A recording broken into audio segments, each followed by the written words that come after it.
Alright, hindi mga lods. Dumating na yung ano ko, pang build ko dun sa aking bagong helmet. Nag-order kasi ako ng hang chin mount. Para sa ano to mga lods? KYT, TT Course na chin mount. So parehas lang naman sila ng shell nung TT Revo. Kaya ito rin yung gagamitin natin. So ngayong araw, i-build natin to. Lalagyan ko rin siya ng magnet dun sa loob para may magnet ko yung aking mic. Dito rin sa harap mismo. Ayun, unahin ko muna yung aking chin mount. Ayan, so TT Course yung nakalagay, pero pwede siya sa Revo, same lang sila. So magiging ganito yung kanyang mounting. Lalagyan lang natin ng allowance kasi para dito sa kanyang front vent, kailangan may natin, may pwesto natin ng may allowance para magamit pa rin natin to. Magiging ganyan yung kanyang itsura. Meron na mga adhesive to.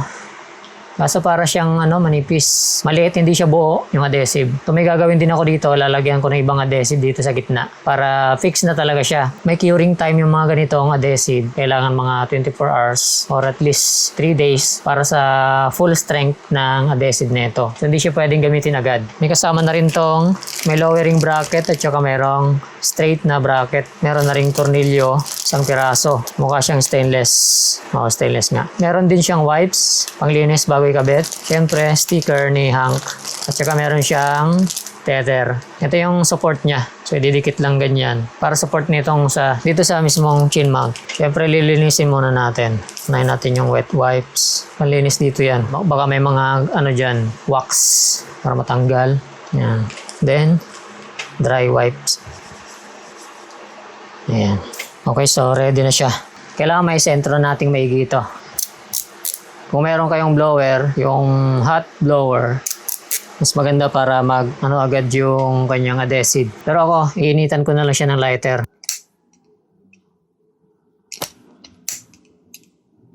Para lang mag-activate ng mabilis yung kanyang adhesive. Ito yung gagawin ko para mag-fix. Dahil hindi ako komportable dito sa pandikit lang. Lalagyan ko siya ng boss stick na no more nail. Pwede nyo gawin to kung wala naman kayong balak na tanggalin. Ako kasi wala namang balak tanggalin. Kagaya ng isa kong helmet. Kaya ko siya lalagyan nito. Sa gitna kasi wala siyang adhesive. Wala nang tanggalan to mga lods. Yan, pwede na yan. Kailangan perfect yung pagkakalagay. Yan na.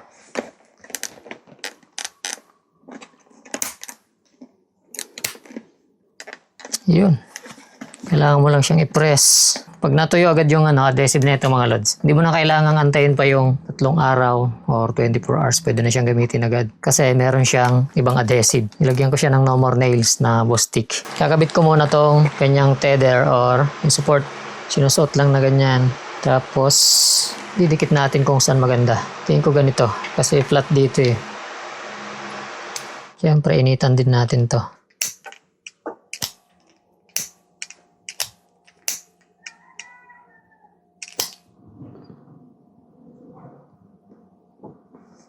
Yan. Okay na. Lalagyan ko na rin ng magnet dito sa loob mga lods. So, ididikit ko lang din to dito sa loob gamit yung boss stick. Ipapakita ko na lang sa inyo pag nilagay ko na. Alright, so okay na mga lods. Dito na yung magnet na kinabit ko. Yan siya mga lods. Matigas na rin yung adhesive na ginamit ko. Gumamit ako ng no more nails na adhesive. Matigas na rin siya. Kaya kapit na kapit na. Kaya ako nilalagyan ng magnet dyan mga lods kasi yung mic ko, ito may magnet yan.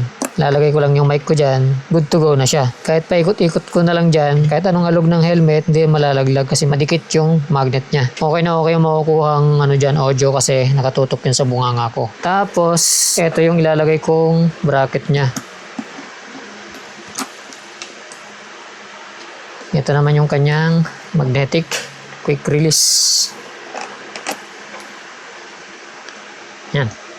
So, try naman natin na ilagay dito yung camera. Papakita ko sa inyo kung ano yung magiging itsura niya dito.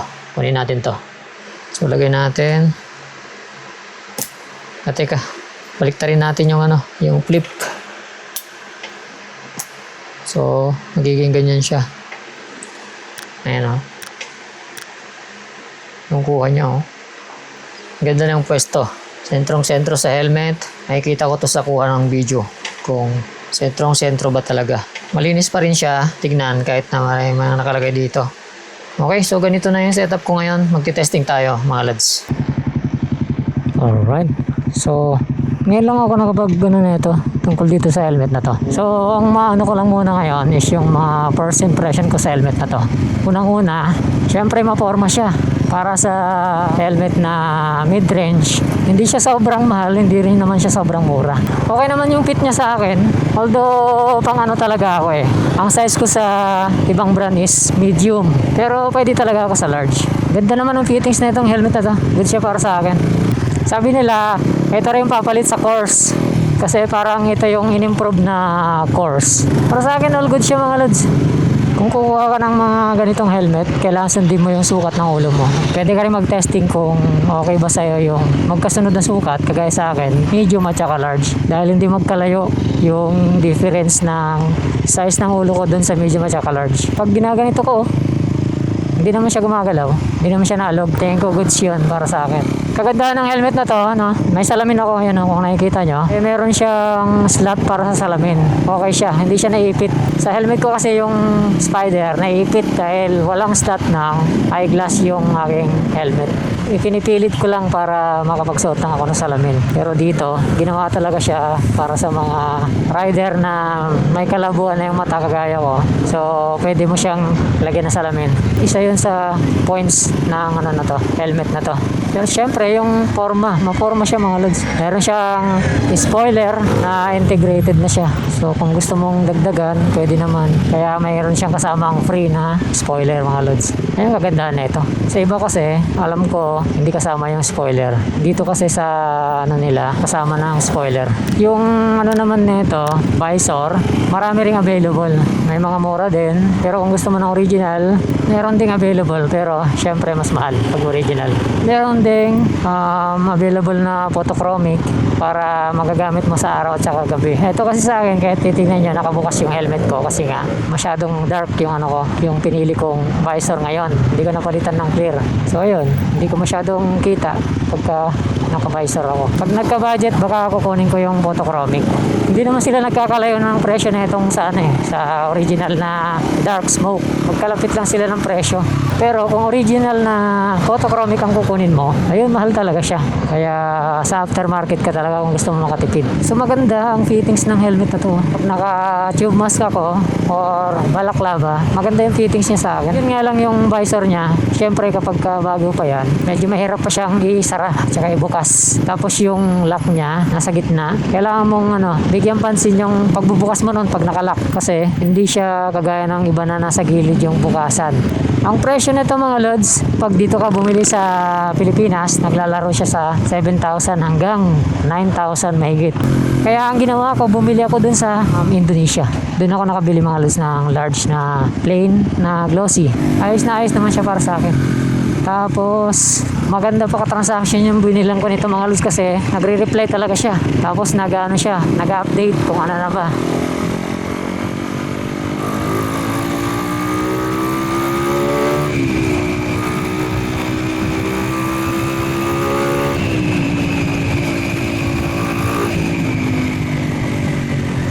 Ewan ko kung may nice. Yun, so mas maano pa yung taga ibang bansa na magbenta. Ewan ko, depende siguro sa seller, no? Pero grabe yung pag-ano niya sa akin, pag-asikaso niya sa akin. Kaya may re-recommend ko talaga yung nung tindahan nun. Marami din namang maayos na kausap na seller dito sa atin. Pero sabi ko nga yung nabilang ko nito, goods. Hindi ka magsisisi sa helmet na to. Ang ganda ng forma mga lods kasi may spoiler na nga siya. Ang ganda tignan. Ayun oh. Oh. So, yun lang. Na-share ko lang, no? Hanggang dito na lang mga lods. Right, sit sa lahat. Peace.